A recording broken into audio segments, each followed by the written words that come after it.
Hey bro, wanna hang out? Yeah! It's so hot. Yeah. How did we even survive last month? I don't know, man. Think we were watching something at home. Yeah, probably. So did you watch How to Train Your Dragon? Who the hell are you? Hello everybody. How is the weather? Are you sweating? It's yours truly, Daya, back with another video. What I mean, my last video was in September. You have absolutely no idea what I've gone through to film a video. But we are not here to talk about that. We are here to talk about a masterpiece, How to Train Your Dragon. If you have lived under a rock, or if you have had no childhood, or if you're way younger than I expect, well, good news or bad, I don't know, but DreamWorks released the live action of the animated movie How to Train Your Dragon! Oh, well, I'm usually really excited about movies, but I feel like making a live action of animation is rather disappointing. Especially considering that the animated movie in question was very successful when it was released, and the animation was of really good quality. But I'm very positive, so I thought, why not give it a try? And before we start with that, today I'll be drawing. I know, who would have thought? I'll be drawing on a 40 by 30 centimeters paper, and no, I won't be coloring with coloring pencils. I know, very disappointing, but please forgive me for sparing my hand the torture of coloring with dark shades, which we all know how painful that could be. Very pleasant memories. So instead, I'll be coloring with gouache paint. Yes. Of course, I was not happy once I began drawing, so I redrew my drawing. Can you guess how many times? 3. And I'm sparing you the torture that I went through. And now about the topic. The animated movie of How to Train Your Dragon came out in 2010, and ever since then it has been my favorite DreamWorks movie.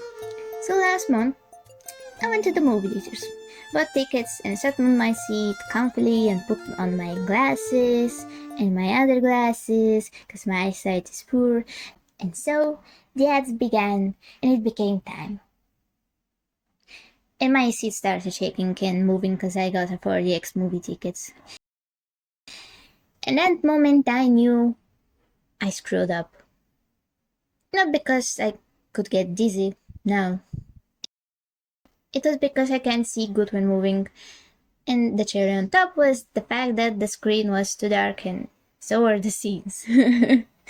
So the whole time I was focusing my eye to be able to look at every single detail. Nevertheless, I am not satisfied with the movie. Don't get me wrong, I like the actors, but I was confused as to why key characters were changed, so here's the thing. I've watched all 3 movies and all series, and I felt like this movie wasn't really about the story I grew up with, because in all of the animated movies and series we have these specific characters that get developed and grow up with our main characters. Now, let's get straight to the details. And first on the list are the twins. They are one of my favorite characters in the entire series. I feel like this is a favorite trope of mine in, how should I say it, in all kinds of movies and anime. So in the animated movies, Tough Nut and Rough Nut have this key detail about their characters, and that is that they look extremely similar. To the point which other characters get them mixed up, which perfectly aligns with the concept of their dragon. If you have watched the movie, you will know that the hideous Zippleback dragon has one advantage, as opposed to other dragons. It has 2 heads, and their enemies don't know which head releases gas and which ignites it. So originally both characters perfectly match the concept of their dragon. In the live-action movie, the twins are twins, but they do not look identical. which by all means is a cool concept. I especially like the joke about how their mother often confuses them. And I felt like the actors portrayed their characters in a good way. Rather different than the original, but still fine. Tough Nut character was just like the original, but Rough Nut had slightly different personality and approach.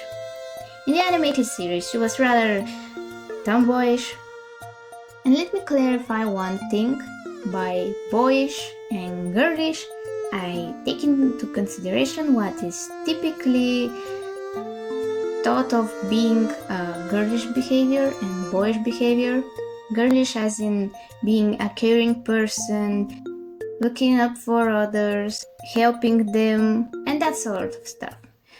Boyish being more rough, being strong, and other qualities that can be put in this category. And yeah. In the Defenders of Berg series, there was one episode when the characters were trying to save a squadron, but were in a situation in which they didn't have enough ropes to tie a splint. I don't know the right word. Anyways, they were trying to tie a cast for the dragon's wings to save it before the other dragons came to eat it. In another episode, Roughnut had bonded with the squadron. To save it, she cuts her long hair and ties it to the cast with it. And that was really cool, because it showed that despite being a tomboy, Roughnut was very caring to the dragon and was willing to part with something that she cherishes for her new friend, showing that she is also rather girlish. In the live action, Roughnut tries very hard to bond with the only other girl in the team, Astrid, and all that cool, badass, I don't care what gender I am personality ain't there. Which is not bad, but I personally prefer the animated version, not because I grew up with it, but because it was a good representation of a unique female character who is not badly written and is in fact a strong girl. And on the topic of girls, Astrid. Oh my. So, maybe people were dissatisfied when it was announced that visually the character in the movie will have not so much in common with the character in the animated series. I agree. And before anyone says anything, I want to clarify that I like the actress and the design of her character. What I disliked is that Astrid's personality is not only nothing alike with the animated version, but also because I think it was rather crucial to the story and development of Hiccup. In a few words, in the live action, Astrid deeply cares about the war with the dragons, especially winning it. She's a leader and is surrounded by other characters. She desires to become chief and prove herself as worthy, and most importantly, have some kind of beef with Hiccup at first. All of these things are really common female lead tropes in modern movies, which honestly I'm quite tired of seeing. I get that all of this was made so that Astrid has a bigger role and that she's a strong female character, but Astrid is not the main character in the movie. And her goals and ideas do not align nor oppose those of the main character ones. So all of that build-up of her backstory and movies is really, really unnecessary. Firstly, because Hiccup absolutely does not care about being a leader, nor a chief.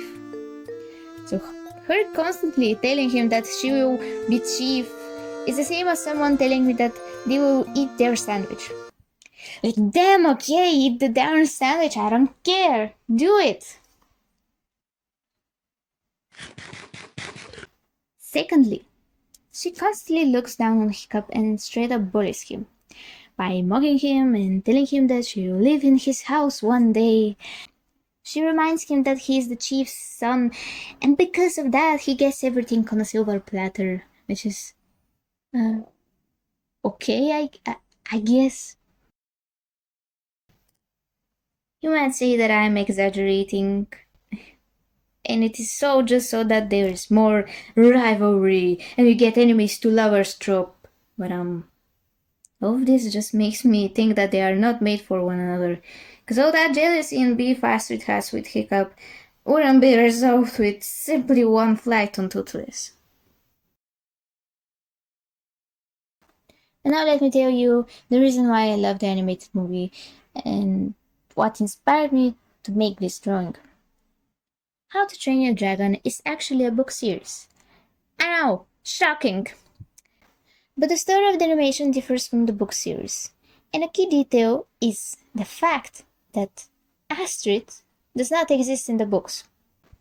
In the animation, Astrid plays a big role in showing that Vikings can change and accept new things. From her design to her personality and actions, it is all portrayed very well. Astrid is tough, a good fighter, smart, and most importantly, holds dearly to the meaning of being a Viking to fight and protect. Not so much as to winning the war, but to carry on with the duty and honor of their parents. She's a true warrior and is rather observant. She's the only one who notices that Hiccup acts differently, and it is not because he's simply hiding his Viking skills, but it's something about the way he deals with the dragon. Astrid is short-tempered, and the fact that she cannot figure out how Hiccup is doing it causes her to take more interest in Hiccup. And up till now, you can see that she is totally different from the live action. She never really bullied Hiccup, she just didn't trust him. And that, my friend, is why this flight scene with Hiccup, Astrid, and Toothless is so important. At first, Astrid goes to confront Hiccup, because she cannot hold her anger and curiosity anymore. And even though her initial reaction is to beat Hiccup, once she senses danger, she immediately tries to protect both herself and Hiccup. Then she is faced with the truth that Hiccup has tamed the dragon, which is so bizarre, because no one up till that point in history has tried to do something so absurd, and to add the cherry on top, has tamed the Night Fury. So, Astrid, I kinda made a friend, and my friend is something the whole population has been terrified from for generations. Yeah. So as any other normal human being would, she inhales, gets up, and makes a run for it, as I would, cause I'm not scared of the dragon, I'm scared of that psycho who nicknamed the dragon as if it were a plush toy. So whatever trust she has towards him is gone, cause not only is he a psycho, he's also a kidnapper. Of course, she does not want to listen to whatever Hiccup might say, so instead Hiccup offers to show her. And after some fun Toothless has, Astrid apologizes for not trusting them, and finally opens up. And that is portrayed with one of the most beautiful scenes I have ever seen in animation. No words, no songs that need to explain what the characters are feeling, just beautiful animation and soundtrack. If I ever had to choose which I like more, the flight of Hiccup and Astrid or the flight of Aladdin and Jasmine, I don't need to even hesitate to say that I choose this.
scene is built with so much emotion.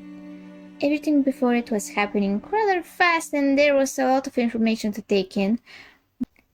But once they started flying peacefully through the sky, we as viewers could finally breathe and feel what the characters feel. As I said before, Astrid finally opens up, as the scene suggests, brushes her hair back to see better, and realizes that Hiccup has so long seen the world rather differently from everyone else. And the world he sees is absolutely beautiful. She does not simply fall in love after touring with Hiccup on a dragon. She falls for him because she sees his view and that he wants to share it with her. After finding the dragon nest, Astrid instinctively decides that she needs to tell the others to destroy it, because that is what she knows as since her, I don't know, whole life. But then Hiccup tells her that he will not betray his friend, which Astrid does not object. Since that moment on, she always asks Hiccup about his opinion, about his view of things, because she knows that he sees things differently from her, and she wants to be part of that world that he envisions. Now, in the live action, I quite dislike the fact that they tried to give the leader position to Astrid, which honestly does not make sense because it is Hiccup who comes up with the plans. During the animated series and the future follow-ups movies, Astrid has established her role as Hiccup's right hand, and I think it's needless to say that the second and third movie are all about Hiccup becoming chief and leader. I feel like it needs to be explained, especially to children, that it's not important to be in the position of a leader, because everyone in the team is necessary for something to succeed. Yes, I know, cliché, yes, but please listen. Everyone wants to be the Red Power Ranger, I know, but in my opinion, Astrid didn't need to be in the position of a leader, like she was in the live action, because her role as support to Hiccup is way more important, and it is shown in all of the series. Hiccup has very, very low self-esteem and absolutely does not believe in himself. He also has the tendency to hear himself fondly and lose track of the people that surround him and the things they tell him. And guess what? It's Astrid who gets to his eye level and tells him her perspective and view, which is way more grounded. They both complete each other, and I just think that this is what I've been missing and needing in the live action. I think the movie was overall good. There were also many things that were changed and I liked more. I liked that Snot Loud's character was developed in the movie, and I think that it was even better than the original series because we could see his father change too. I liked that Gobber was more caring towards Hiccup and tries to protect him, something which was not in the animated series. I liked that some of the lines were slightly changed and carried deeper meanings. And I loved how they adapted the design of the dragons in the live action. Except Toothless. My poor child! What has happened to you? Is it me or there's something wrong with your face? Honestly speaking, what I am a little bit disappointed is how in the animated series, after the first movie, Toothless does not look as fierce and goofy as in the first movie. Not only are his pupils constantly round, but he's also more like a dog than a cat, which he originally was based on. And I'm a cat lover. Sorry, you gotta deal with it. I absolutely adore this series, and the first movie will always have a place in my heart. I grew up with the movie, cried, laughed, but I just love the bond between Hiccup and Toothless, especially the line, I looked at him and saw myself. The animation is absolutely fantastic. It looks real and brings out so many different colors with every movie. The music, chef kiss. Basically, a really well made series, and I hope that more works like this will be made in the future, because things don't look as bright as it was back then. And now, I talked about everything else, but let me tell you about the most epic scenes, in my opinion, in the entire series. The learning to fly and the battle with the Red Death. The test drive is the first scene in the movie which, with very few words and mostly action and music, shows us the development of the two characters and their connection. At first, Hiccup tries his best to follow his notes and guides, but as we all know, he panics once he accidentally lets them go, causing him and Toothless to fall. This is our first interaction and realization that both of them depend on one another and cannot survive if they don't work together. Hiccup manages to get to Toothless, realizes he cannot read notes because of the wind, throws them and goes on with his instincts and feelings only. Toothless follows his lead and they fly and work as one. The last battle of the movie further showcases how well they work together. And this battle, without many visual effects or magical skills like in today's anime, brings out such a fantastic and thrilling fight during which the whole time you are on the edge of your seat, because the stakes are high, and in the end, they survive together. Well, at least most of them. Both scenes show that Hiccup is extremely brave, and Toothless is very loyal. Hiccup loses his leg, and I like that his actions also have consequences and bring new challenges to overcome. But most importantly of all, Hiccup proves that he is a Viking to his father, his people, and most importantly himself. Because to be a Viking is not about being able to kill many dragons. It's about being able to protect what you love while risking everything you have for it.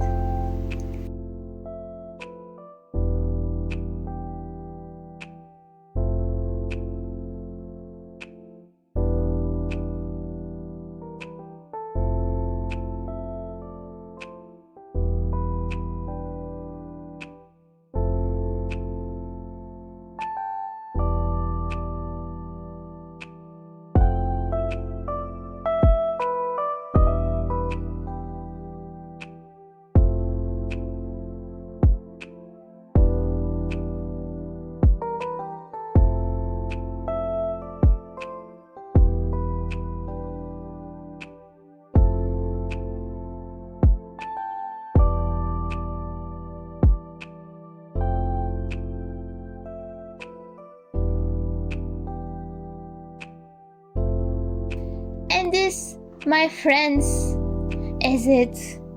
Yay! I hope that my drawing is to your liking and that I have not bored you with such a long video. Thank you to those who have stayed to the end of the video. If you like my drawing, please go to my Instagram page and leave a like and maybe a follow.